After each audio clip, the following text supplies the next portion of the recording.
Hello, everyone. I'm Jean-Claude at BeyondMystic, and welcome to this Precious Metals weekly report here with Andy SCHECTMAN. You can find his work at milesfranklin.com. Let's give him a big warm welcome. Andy, welcome back to the show. JC, my friend, always good to see you, brother. Good to see you.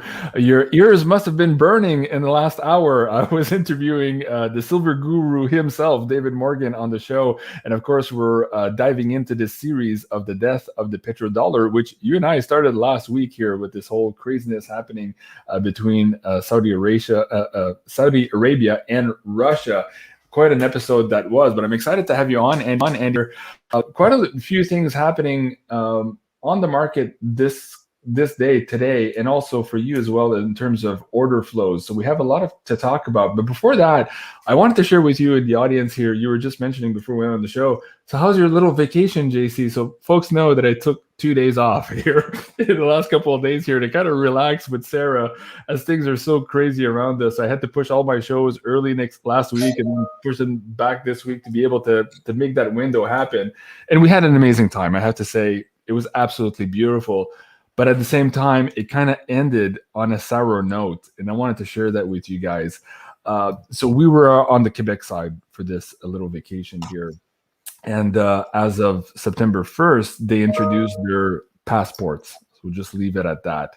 So this morning, of course, we're on the executive floor. We have a nice suite, and we're going to breakfast at the executive lounge, as we normally do. And so we show up to the lounge, and the lady at the door says, "Oh," so I swipe my card, I get into the lounge, I obviously have access. And the lady says, "Hey, well, hold on a second here. Do you have your passports?" And I'm like, "Well, no, we're from Ontario. We don't have those." Right?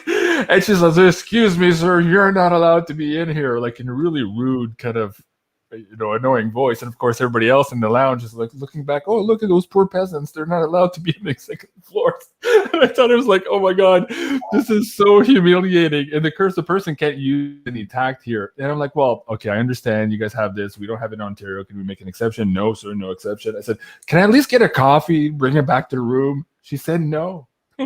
She turned me away. I couldn't even get coffee. So I'm like, wow, Sarah, this is how crazy it's going to be here with this implementation and how people are going to get angry. Anyways, we checked out that morning. We were leaving. That was our last step. But as we were checking out, people in the hallway were bitching and like loudly. I wasn't angry. I knew this was coming. But some people were so angry and were like, F this and F that. And this is incredible. And it's, oh my God, what does this world come into, Andy? It's really very frightening, JC. I mean, the divisiveness that we see between everything, vaccinated, unvaccinated, rich, poor, black, white, red, blue. It's really astounding to me. The anger, the pent-up aggression, the lack of tact and class, and I don't know, man. It really kind of exacerbates my overall feeling. I often equate it to, athletics and sports have really defined my whole life. I played baseball and high-level softball into my 40s, traveled all around Canada and the United States, and playing softball, skied, basketball. I still play golf 4 or 5 days a week. I love athletics. It's defined who I am. And if any of you out there have ever played any sport where, especially a team game, you can be in the middle of a game where there's a crowd of people watching and no one sorry, my dog, it's a thunderstorm here. She freaks out when it thunders. I have my mic on mute here because my dog's barking to something at the door here too. So keep going. But there will be a feeling for a player that maybe no one in the entire stands will sense, where you feel something changed. A play, a ground ball that went through someone's leg, and you were like, that's it. The whole tide just turned. A feeling coming over you. Even if you can't explain it, the tide has turned. You know something's different. And I'll tell you something, JC, there is something going on in the air right now. As it pertains to everything. But I'll tell you, in the past few weeks, really since Afghanistan, really the past week, 10 days,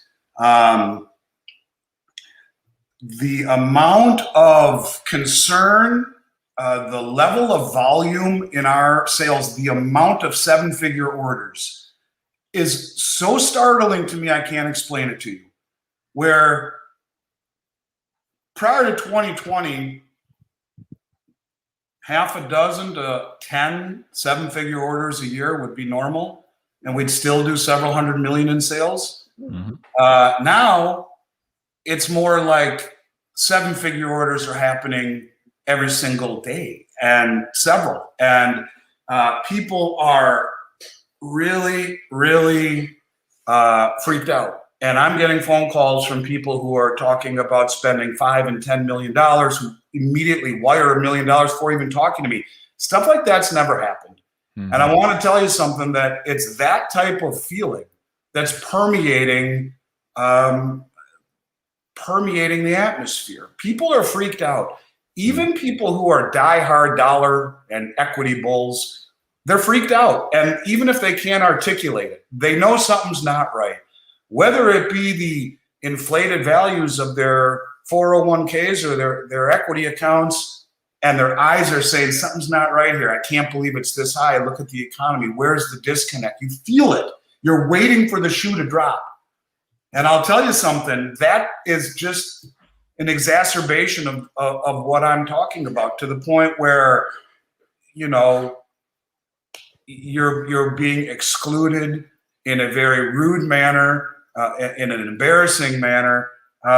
You know, this is the kind of stuff that's not supposed to happen in the free world. And the fact that it is, the fact that it's being accepted, and the fact that it continues to happen with greater frequency is just emblematic to me of where we are, where it's no longer about return on your investments. It's more about return of.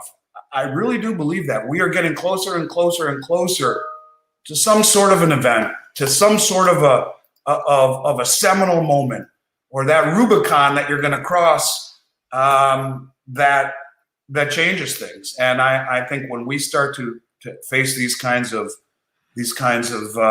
awful experiences, like you and Sarah had to deal with, is, I don't know, frightening the right word or not. To me, it's we're heading down a path I hope we find our way back from. Honest to God, I really do. I hope we find it quickly, but I agree with you. Something weird is happening here. I was playing this clip with David Morgan here on the show earlier today, and I was showing how Charles de Gaulle here, for about 10 years before that famous Nixon moment, was saying that there was an issue, and he was basically calling the Americans bluff, that they were in fact printing more dollars than they had gold in reserve. And he was called a conspiracy theorist. And you and I have worn that hat here for quite a bit of time as well, maybe not as long as 1960s, but at any rate, we're coming to that moment now. And it's funny, you and I spoke about this last week, that Russia had just made this deal now with Saudi Arabia, ostensibly to protect them, taking over the role from the United States, which was originally set up in the deal between Nixon and Kissinger and the Saudis.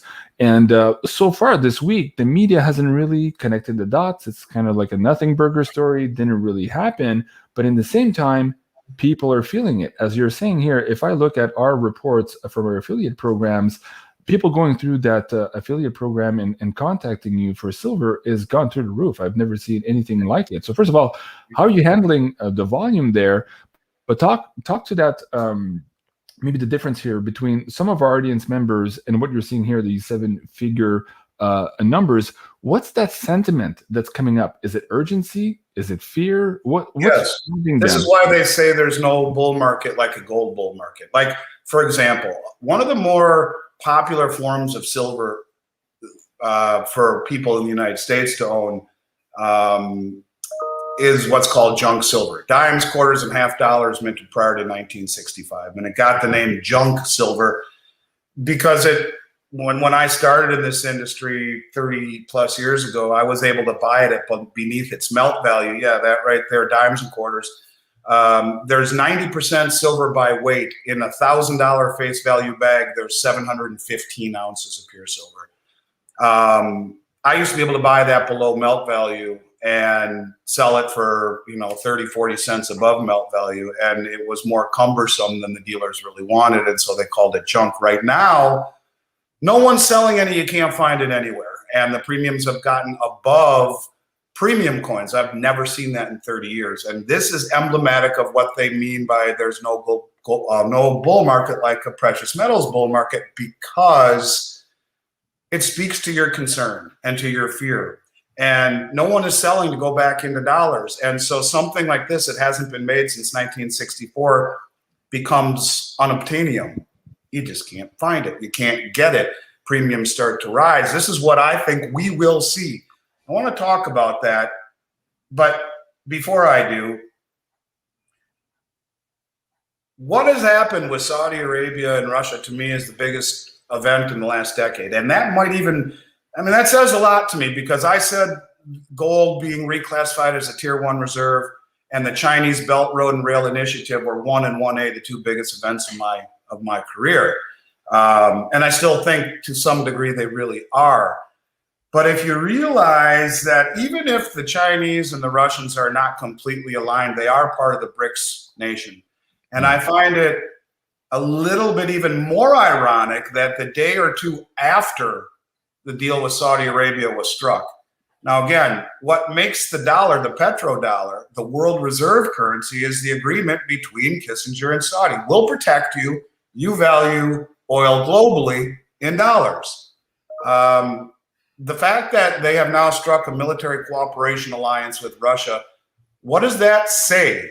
What does that say about the future status of the petrodollar? A day or so after that, we saw articles about all of their naval battleships, and now their submarines are being outfitted with hypersonic missiles. Is that just a little better not mess with this type of quote? But the day after they did Saudi Arabia, they signed the same contract with Nigeria. Two of the biggest oil producing countries in the world are now signing military cooperation agreements with Russia. Now, Nigeria is the type of place where we could go bully and push around. I don't think we're going to try to do that any longer, there or Saudi Arabia, with Russian backing. And even though Russia and China may not be completely aligned, they are part of the BRICS nations. And what is China doing? They are industrializing Africa and Asia, and now Russia's part of that. And you put all the pieces together, and this linear progression I keep talking about, from the banks pulling back their gold from the Bank of England and the New York Fed, massively accumulating it, reclassifying gold, the others who stand waiting when they knock the price down to buy almost 3 million ounces of gold, almost $6 billion worth 2 Mondays ago. And now the alliances that are being set up across Africa, industrializing Asia and Africa. 70% of human population is being indoctrinated into the new Chinese digital yuan.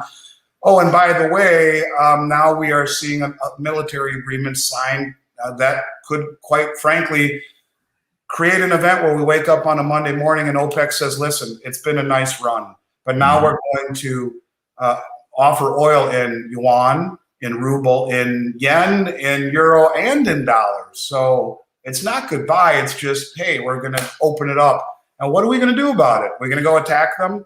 And if I were Saudi, I'd be thinking to myself, it's a damn good thing we signed this, because look at the way they treat their allies. Look at the way they handle their military affairs when things get tough. I think this is a massive deal. So, yeah, it's a big deal. As far as the order volume and how we're handling things, we're working late at night. Last night, you must have done a show or something late at night, because I was getting these leads at 12:31 in the morning and passing them out to my brokers and handling as many as I can. We're trying our very best to be super prompt at returning emails. I will say this, now that I have the opportunity, there is one of your leads that came through, and it said the person had cryptocurrency and wanted to use Bitcoin. And somehow I'm looking at it and it disappeared. It literally disappeared. And I've searched every inbox I have. I can't find it. So if you're out there and you're listening and you sent a request to use Bitcoin, which we do accept, please send it again. and send it, and I will personally respond to it.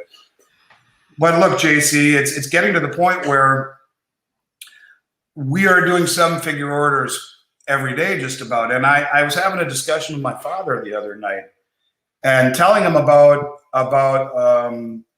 a group of people who I work with who are talking about really stepping up their purchases and very large purchases. And they're very real. And I've done business with many of them. For them to say what they're saying to me, I believe.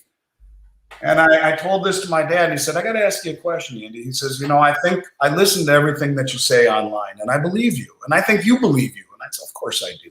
He says, but I don't think you followed your thought process through. I said, Dad, what are you talking about? That's not true. Of course I have. He says, no, I really don't think you have. I said, okay, indulge me.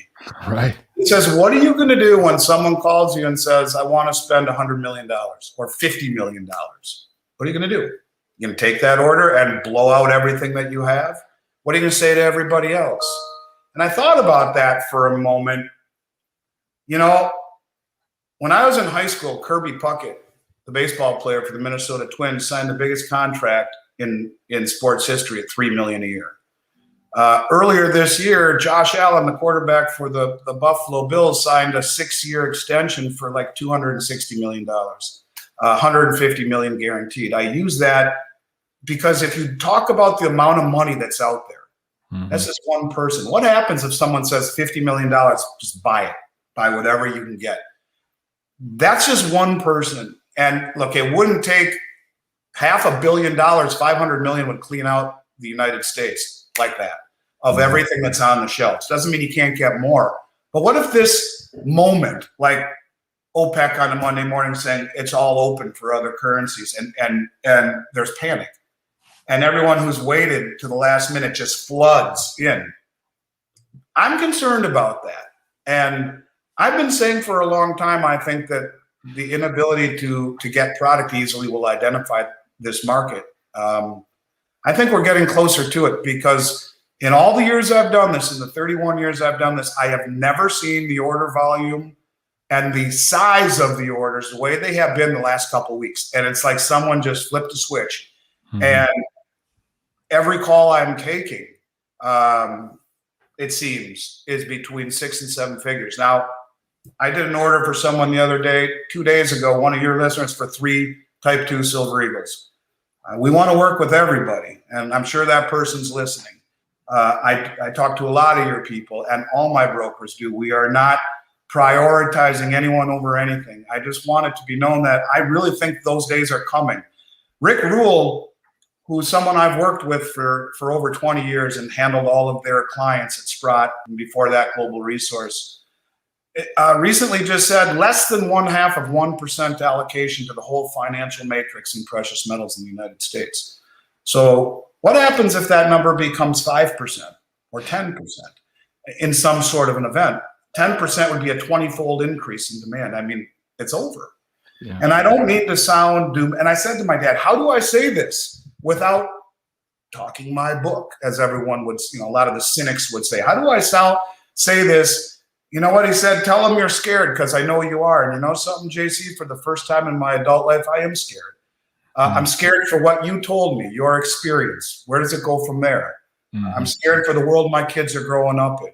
I'm scared for what's going to happen to the dollar, what's going to happen to the 3 pillars of wealth in this country, stocks, bonds, and real estate when interest rates rise. I'm scared for the first time in my life that my children will not have the birthright the way that we always thought we did of living better than our parents did and their parents before them. And, none of us have lived through good times, JC. I mean, through bad times, rather. We've always lived through good times. You don't have to go too far back, just a few generations, to find out what tough times are like. And if I had to guess, the way the world is lining up, I think the probability of experiencing nothing but prosperity and good times is going to come to an end for a while. And, I'm a patriot. I'm an optimist. But when you see what's happening globally, when you see what we've done mismanaging the world reserve currency, mismanaging our relationships with our allies and emboldening our foes, like what's happening in the South China Sea right now, where the Chinese are saying any ship that comes through those waters has to be registered. You know, you are, and it just so happens they make this announcement right after what happened in Afghanistan. We are entering a period of time, JC, that I think will be like no other that this country has faced in the last 60, 70 years. And so I think people are starting to feel that. They are starting to feel it, even if they can't articulate it. Because the people that have been placing these really big orders, by and large, honestly, don't own any gold or silver. They're like, I pulled $1 million out of the market. I'm freaked out. What can you do for me? I heard about you from such and such. Right. That doesn't happen in this industry. Never has. Ever. Is now. And honest to God, as my witness, it's happening. And it's happening in a startling manner. What you just mentioned about the world changing before us, again, guys, go check out this last interview with David Morgan. He talked about our ancestors here, and not that far back, a few generations ago, how they were completely scarred by these events and how it changed their way of understanding the value of things. And we've forgotten that, and we're about to be reminded, basically, is what David was saying here in this last show, of the true value of things when suddenly they become unobtainable. And I think we're very close to that. And I think this is what the market has been sniffing out. And of course, the central banks have sniffed this out. They've been at a rapid clip taking the physical off the market here in the last year, maybe at the fastest pace ever. And we've reported this on the show. But now it seems to be trickling down to the regular person down the street. They're seeing something that's wrong here. And it's not just COVID. It's not just the lack of confidence in the pretendency in Washington, D.C. There's something else happening here. And it's almost ephemeral. They can't touch it, but they understand it. And I'm seeing it now too. I see it in the comments. Just to answer your question, the show was last night with Janine. And we did a little bit of a segment on gold and silver, but really what we were pointing to was this last Beyond Crypto Woo. This particular episode just went absolutely wildfire. This is our most popular financial forecast report since we started this series. And in there's a big context of gold and silver, the death of the petrodollar, and how all of this is tying into a lot of other psychics, but also fundamentals. And so people are starting to see the bigger picture of what's happening, even though the mainstream media is pretending that this is all a nothing burger. There are people making the moves. And as David Morgan was saying, first people are starting to take the exit doors, they're walking, then they're running, and then suddenly there's a big deluge. Well, that's like Ernest Hemingway. How did you go broke? Little by little, then all at once. And that's what's happening. Little by little, you're feeling these things happening. Bang, it's going to happen. And David's exactly right. And David is a smart man and someone I've known as a friend for over 20 years, and he's very in tune. And he's right. It's definitely, it's changing and it's happening. And the reason, you know, that no one knows about any of this stuff is because the media is horrific at reporting anything real. And I talked to everyone I've come in contact with in the last week. I asked them, "Do you hear what happened in Saudi Arabia?" Anyone I care about? No. Google it. You'll find it. It won't be on any main, channel, but it's huge. It's absolutely huge. If we are the world reserve currency for the protection we give Saudi Arabia, and now they just signed the same deal, not really the same deal, but a military cooperation deal. What does that mean? With Russia, who then does it with Nigeria? What does that say? To me, what that says is we will wake up one morning on a Monday morning and it will have been written in the sand. Sorry. That's what I'm getting at. That's what I'm getting at here. Where I played this video again here with David Morgan. This was Charles de Gaulle, who again was the conspiracy theorist. Nobody believed him, and of course, somebody would say that Jean-Claude and David and Andy have been saying the same thing. De Gaulle was saying, "Oh, it's never going to happen. Don't worry. The states would never do that. Everything's fine. Go back to sleep." This is what we're hearing from our mainstream news. But even in reality, at some point, the mainstream news turns around and is like, "Oh, yeah." About that. So here Nixon blamed it on something else, but essentially his bluff was called. And it was not only that, when he did that, he said it would only be temporary. And here we are 50 years later. and the value of the dollar has disintegrated. And when you realize that 50% of every currency or every dollar ever created in the history of the United States was done in the last 18 months, it's accelerating. And the people are waking up to that. When we talk mismanagement, that's gross negligence, gross mismanagement. And I think half the world would just assume dump dollars tomorrow and buy any other currency that they were able to buy oil in. What if OPEC says any currency will do right now, or gold? I mean, why not? They're now being protected.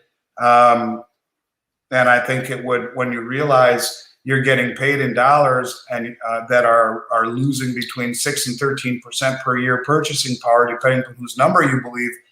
At some point, you have to realize, well, geez, this is a losing game. We're selling our oil for a currency that's losing double-digit percentage every single year. Why not try to find another alternative? And I think that's what we're on the foothills of right now. I really do. What's interesting, in my interview with Jim Willey, he kept asking the question, what's America going to do? No, really, what are they going to do? This isn't Iraq.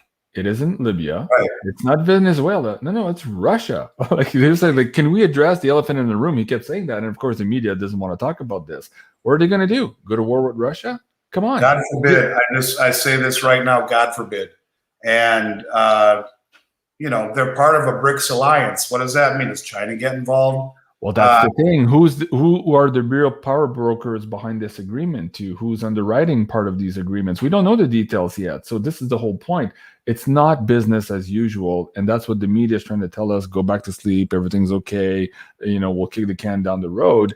But something very, very different is happening here. So anyways, guys, if you want more on this story, Rob Kirby will be here tomorrow at 1 p.m. Eastern for part 4 of this Death of the Petrodollar series. You don't want to miss that.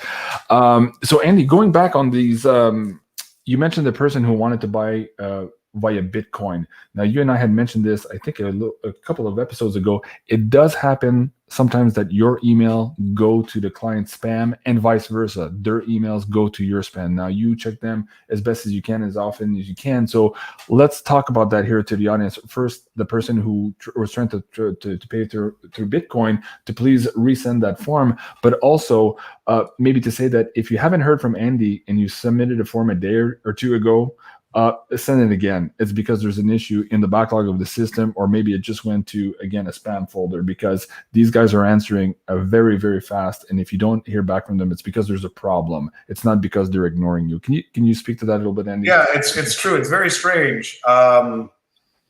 Typically, I'll find every day a couple, 2 or 3 in my spam box. And I don't know, there's a comment section at the bottom of maybe it has something to do with the comments. I'm not quite sure, but I immediately will pull them out. But this one was weird because I don't know if I moved it from my spam box to my inbox or what have you, but I was looking at it and it was gone. And I spent a good 30, 45 minutes trying to find it, and even typed in keywords and couldn't find it. Really strange. It just all but disappeared on me. So, but yeah, it happens. And if people do not hear back within 24 hours, please email back, and we'll make sure that we certainly put priority on that and get back to you immediately. Okay, somebody was asking you earlier, I think it was Mike in the chat. He said, Andy, are you opening up a store in Canada? So he was up north vacationing in his cottage, so he might have missed the news. So maybe for the other audience members, give them an up-to-date situation here on the expansion of Miles Franklin into the Canada. We're opening up Miles Franklin Canada. Now, as it is, we can deliver to Canada, no problem. We have vaults in Toronto, Montreal, Vancouver. We can deliver right from Vancouver directly across the country, no problem. The issue is for Canadians having to pay us in US dollars. And the conversion fee, the wire fee, it makes it prohibitive. And so we've struck a deal with friends of ours in Canada, one of the biggest Royal Canadian Mint distributors there is, for a partnership and alliance to back Miles Franklin Canada. We will have that. By Halloween, it will be running, and I'm hoping long before that.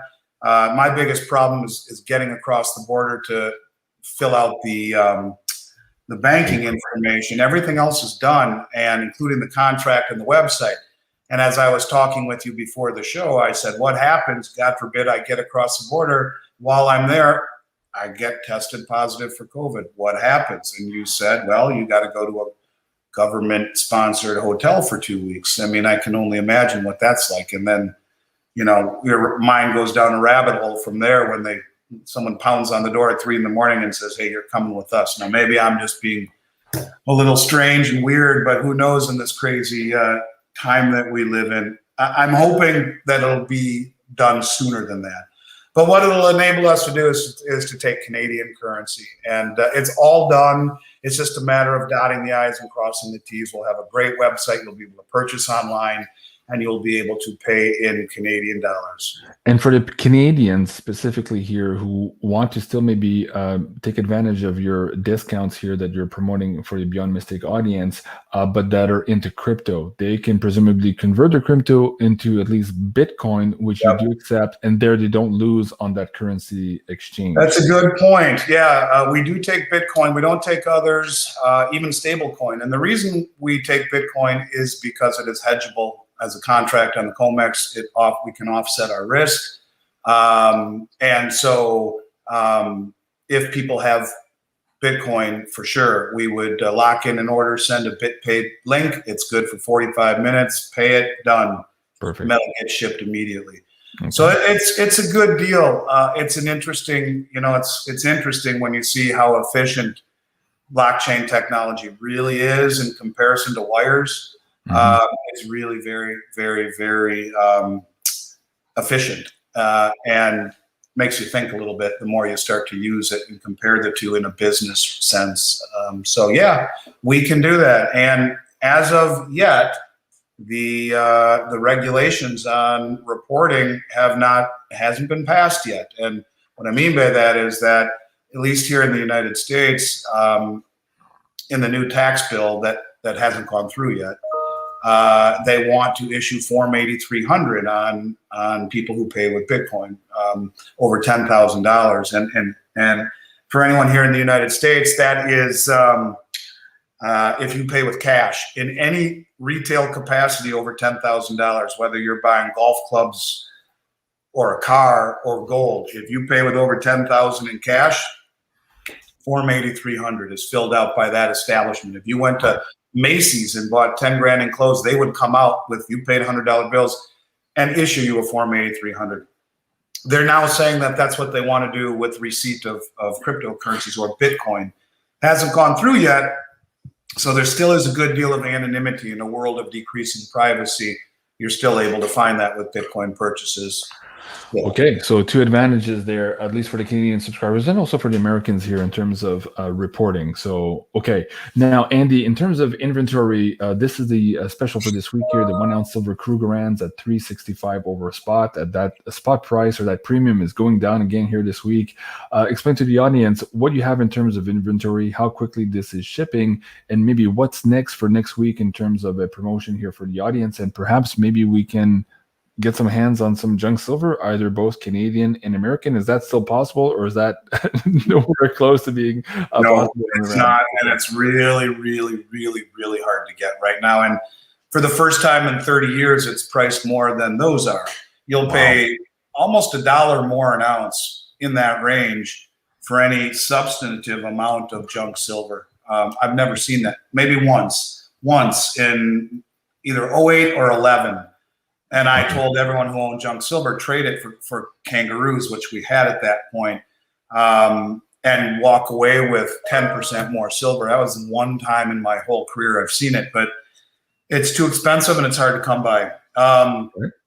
We have about 45,000 of these in stock right now. We're constantly trying to get new product coming in.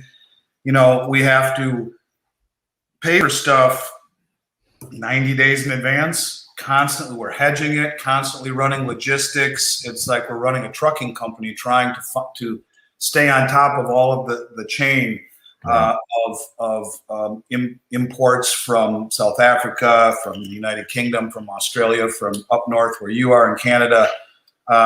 It's a full-time job just keeping product in stock. And I will tell you, I'm really shocked that the premiums have come down. In fact, really shocked based upon the volume. Yeah. And in particular, 2 weeks ago when the price got smashed is when it really started picking up volume-wise. That's usually when you see premiums rise. In fact, they haven't. They've continued to contract a little bit. It's very strange to me, but what it is it's as good of a buying point, both in premium and really in total cost, spot price added with premium, as we've seen really since last March, April. So I think we're in a sweet spot. When I look at the craziness that has been the last 2 weeks in terms of demand, off the charts, I will say this is interesting too.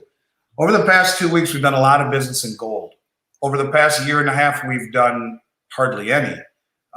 We had our biggest year ever last year. Over 90% of all the sales we did were silver. And now, over the last couple of weeks, and I still love silver. I think it's a better value than gold, has greater potential than gold. The difference is $100,000 in gold, someone could put in, a lady could put it in her purse and go for a 5-mile walk and not even know she has 100 grand in gold in her purse. It's 2.5, 3 pounds. 100,000 in silver weighs 250 pounds, and the logistics become an issue. So on these larger orders, we've seen a lot of demand into gold lately. It's really unusual because for the past 18 months, it's almost been forgotten. I don't know if that's just trivial or coincidental or what, but I think you could argue that ultimately you would want to consider perhaps ultimately down the road being in gold when you look at a reclassification as a tier 1 reserve. However, silver gives you a much better pathway into getting there, and silver has far more utility. And when you look at silver coming out of the ground at a 7-to-1 ratio right now globally, if you took the price of gold and divided it by 7, you're somewhere near $260 an ounce. When you talk about the real potential silver has, if all it were to do right now is reach its natural ratio of what it's coming out of the ground at, you're looking at an increase of 30 times roughly. So it's, it's not quite that much, sorry, 10 times, 11 times. It's 11 times undervalued right now, arguably. So anyways, it's just food for thought. Food for thought. Also, I'm looking at an email here of some inside information, whatever, weird information that might explain why gold all of a sudden is on people's radar. So I'm going to forward that to you. And I wrote in the subject line, not for public consumption, at least for now. Okay, Andy. So let me just click that. Thank you. Now. Can't wait to read it. Yeah, it's interesting. Okay, so back to our silver special for this week. What's coming up next week? You're just mentioning there you're trying to source new products, different products, really cool products for the audience. Is there something that you're excited about also here that's coming up soon? No, typically what I do is I talk to my operations on Sunday night, Monday morning, and we pick something that we're able to offer at a price that is really hard to beat anywhere in the country. Maybe next week I'll do 1 gold and 1 silver, give people an opportunity to get a little gold, try to continue to do these really sought after items at the best price in the country. Great prices on 1,000-ounce bars, great prices on 100-ounce bars, great prices on 1-ounce coins. And maybe we'll do something in gold also, because I wouldn't count gold out. And the biggest money in the world has been buying it along with silver. But I think when the world, the big, big, big money looks to these type of, once in a lifetime, once in a generation moments, I think there's a lot to be said for having a percentage of your money in gold. And even though silver and gold have and I learned this from David 20 years ago, a 90% correlation in movement over the last 5,000 years. They have a 90%. They may not move exactly at the same pace or at the same time. They may not be exactly symmetrical in their movements, but throughout all of history, they've had a 90% correlation. So as one goes, so too will the other. Silver is the better opportunity, but there's something about gold that tells me the biggest money in the world wants to have it part of the next system, whatever that system may be. So Don't completely ignore gold, even though you have better potential in silver. I would like people to understand that when I talk to you about gold and silver, to me, it is not, and thank you, Jeffrey, it is not an investment. It's wealth. And you go back to the beginning of time, to the time of biblical times, pharaohs, kings, queens, emperors. None of them owned gold as an investment. None of them called their gold broker to buy gold. They owned it as a form of immutable wealth. And that's what gold and silver are. They're immutable wealth that have lived through every pandemic, 2 world wars, German hyperinflation, Great Depression, and on and on and on, and will continue to be wealth long after the dust settles here on you know, does the dollar remain petro status or not? Are we world reserve? Is there a new shift? Who knows? But whatever happens, whatever system arises, my belief is that if they don't tether it to something like gold, even only a 10 or a 20% non-convertible backing, something with the ability to see it on an immutable basis on a distributed ledger so you know it's there and it's being audited, etc., to give credibility to whatever currency system comes out, I don't think you will find that credibility without a tether. And what other tether can you use that would be better than gold, which is really the real form of money? Yeah. I think it will. And I think that's why you don't completely ignore gold. And talking about tether, this was in Zero Hedge this morning. Yeah, we're completely untethered from reality. And at some point, that connection will be made, maybe on a Sunday night newscast, as it was 50 years ago here. So don't wait till the last minute. There's no question. There is no question. Just like when they bomb the stock or the metals market at 5 in the morning on a Sunday night, there is absolutely zero question in my mind that it will be on a Monday morning, we will wake up to a new reality. 100%. It will not be Wednesday afternoon at 6 o'clock. It will be when we wake up in the morning to a new reality on a Monday morning, and that's just life. And that's why you have to prepare. You have to reposition. And I just want people to think of the fact that the 3 pillars of wealth are stocks, bonds, and real estate, and they are all for the first time in bubble territory and all positively correlated to one another, inversely correlated to a rise in interest rates. If interest rates rise, and what would cause interest rates to spike suddenly? You see an announcement like that by OPEC and half the world starts dumping dollars, you'd see interest rates double digit overnight. And that's when everything collapses in the blink of an eye. And that's when there's a spiritual experience moment.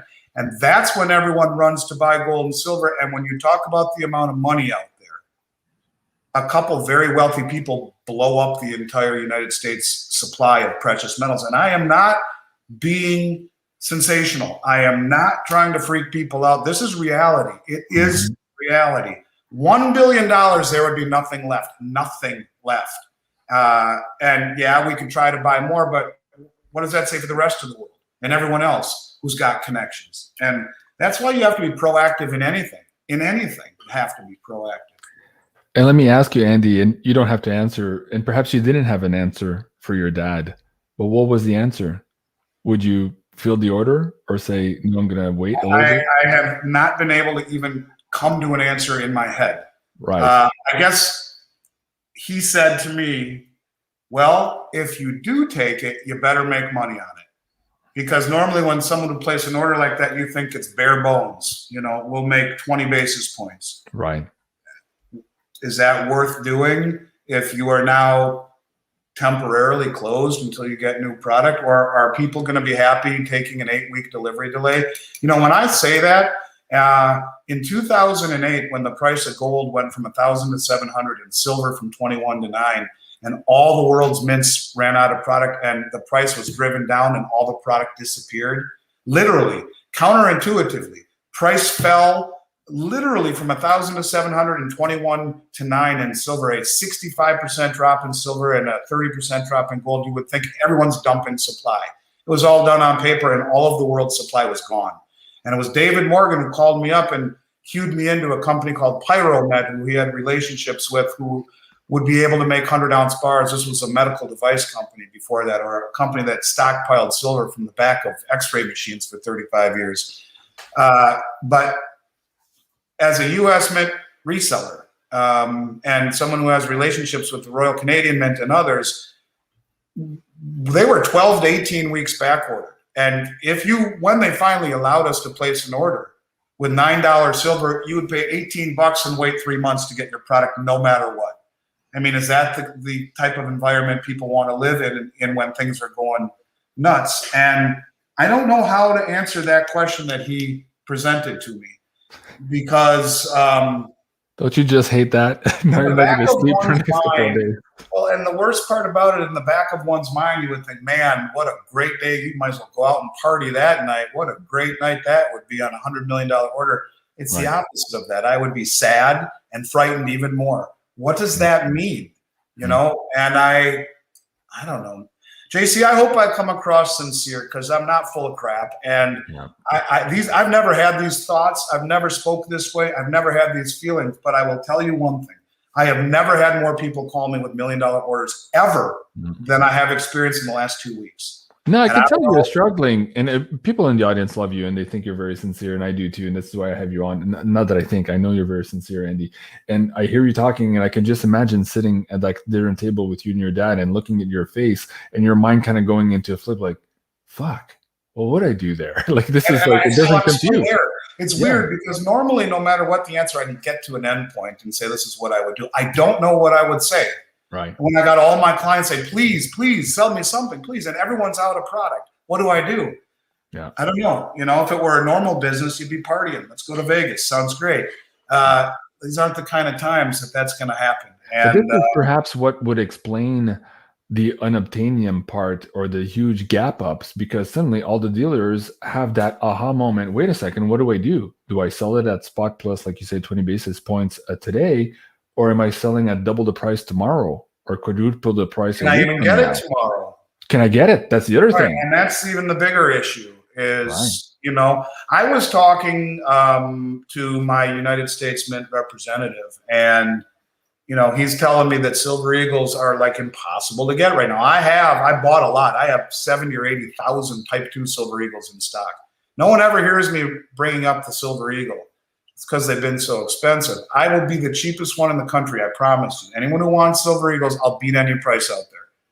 They're still too expensive. And my rep, who I deal with, basically said to me, the Mint has no clue on Silver Eagles, and they're just ridiculously hard to come by.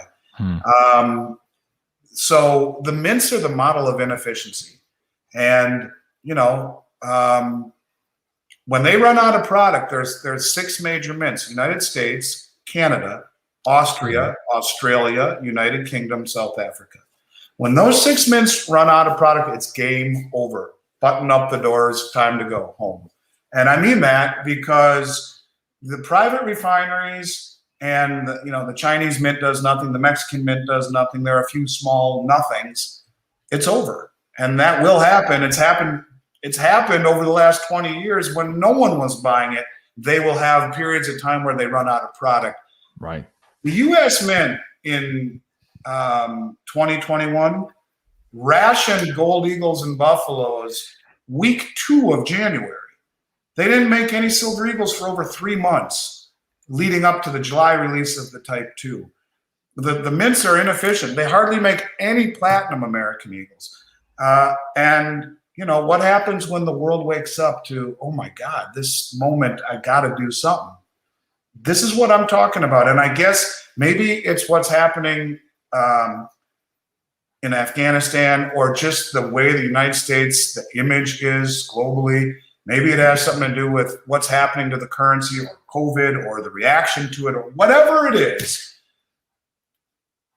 We're getting closer. That's all I can tell you. We're getting closer because in 2 weeks, we've done more $1 million orders than we have in the last 2 years. Let me put it that way.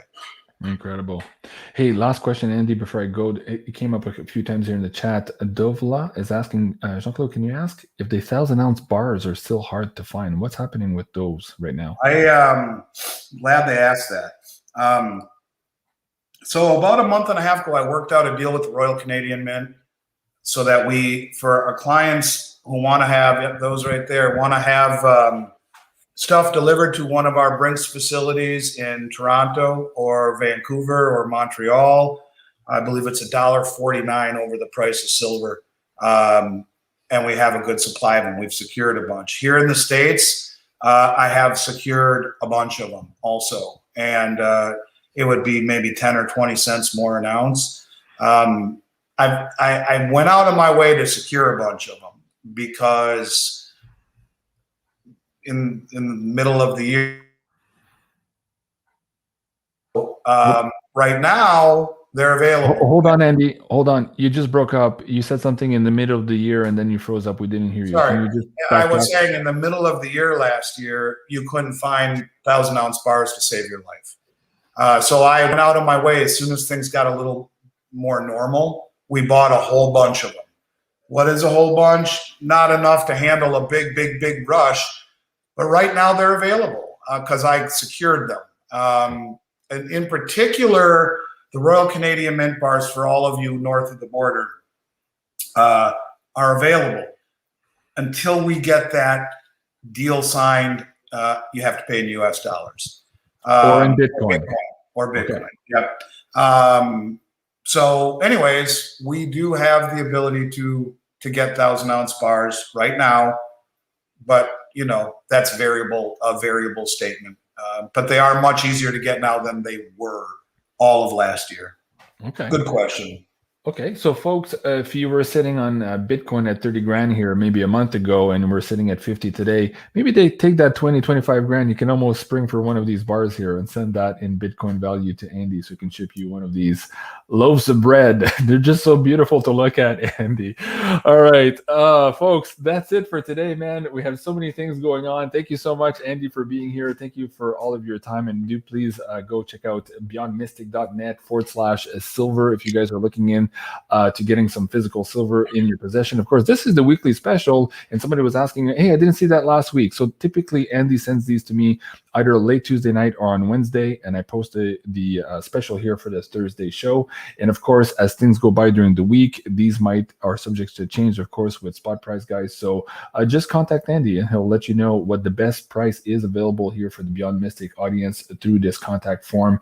And so far, quite a few are using this and having a lot of success. We've already seen quite a few people in the chat room here absolutely happy with Miles Franklin and their service here through our affiliate program. So Andy, thank you so much for being here.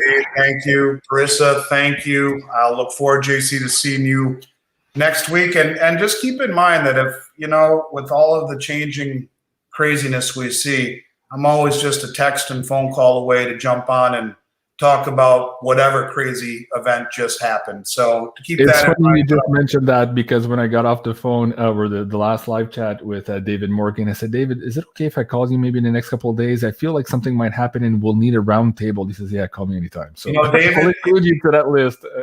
In the industry, of all the time, of my 30 years, I consider him as close to a brother as anyone I've met in this industry. I have nothing but the best things to say about David Morgan. Honorable, awesome dude. So in that round table, count me in. I'd love to jump on and catch up with you both. So in any case, JC, stay well, my brother, and we'll see you next week, if not sooner. All right, guys, and go check out that last interview here with David Morgan. It's up and running now. And please do remember to like, share, and subscribe here on our third backup channel, Jean-Claude at Beyond Mystic 3. And don't forget to join us again tomorrow at 1 Eastern p.m. For the fourth episode here of the Death of the Dollar. This will be with Mr. Rob Kirby. So that's it for today, folks. That was the Precious Metals Weekend Review with Andy SCHECTMAN from Miles Franklin. And we'll see you next week. Au revoir.